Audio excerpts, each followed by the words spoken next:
Border Gavaskar ట్రోఫీలో Australia, Bharat మధ్య జనవరి 3 నుంచి సిడ్నీలో 5వ మ్యాచ్ జరగనుంది. డబ్ల్యూటీసీ పరంగా ఈ మ్యాచ్ టీమిండియాకు చాలా కీలకం కానుంది.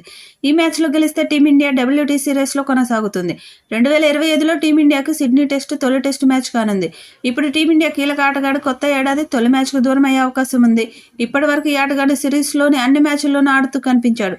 Fast bowler Mohammed Siraj Border Gavaskar trophy కోసం టీమిండియాలో భాగంగా ఉన్నాడు. ఇప్పటి వరకు సిరాజ్ సిరీస్లోని 4 మ్యాచ్ల్లో ఆడాడు. ఈ సిరీస్లో సిరాజ్ 4 మ్యాచ్ల్లో 16 వికెట్లు పడగొట్టినప్పటికీ మ్యాచ్ సమయంలో జస్ప్రీత్ బుమ్రాకు సిరాజ్ నుండి తగినంత మద్దతు లభించలేదు. దీంతో సిడ్నీ టెస్టుకు సిరాజ్ దూరమయ్యే అవకాశం స్పష్టంగా ఉంది. సిడ్నీ టెస్టు నుంచి మహ్మద్ సిరాజ్ను తప్పించినట్లయితే అతని స్థానంలో ప్రసిద్ధ్ కృష్ణకు అవకాశం లభించవచ్చు. ఇప్పటి వరకు ప్రసిద్ధ్ కృష్ణకు ఈ సిరీస్లో ఆడే అవకాశం రాలేదు. కానీ ఇప్పుడు 2025లో జరిగే తొలి మ్యాచ్లో టీమిండియా ప్లేయింగ్ 11లో ప్రసిద్ధ్కు అవకాశం దక్కుతుందని భావిస్తున్నారు. ఈ సిరీస్కు ముందు ఇండియా ఏ, ఆస్ట్రేలియా ఏ జట్ల మధ్య జరిగిన మ్యాచ్లో ప్రసిద్ధ్ అద్భుతంగా బౌలింగ్ చేశాడు.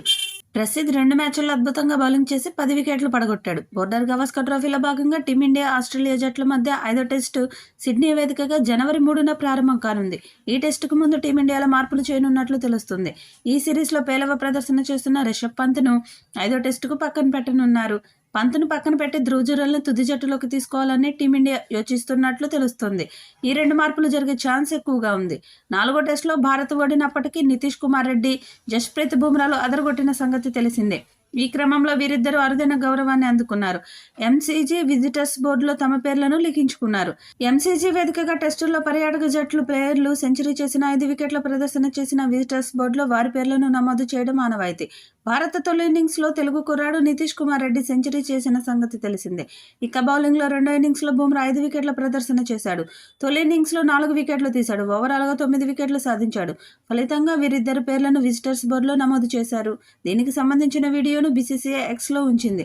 ఇక సిరీస్ని డ్రా చేయాలి అంటే ఈ మ్యాచ్లో ఇండియా తప్పక విజయం సాధించాలి. బ్యాటింగ్లో రాణిస్తే ఇండియా విజయం సాధించే అవకాశం ఉంది.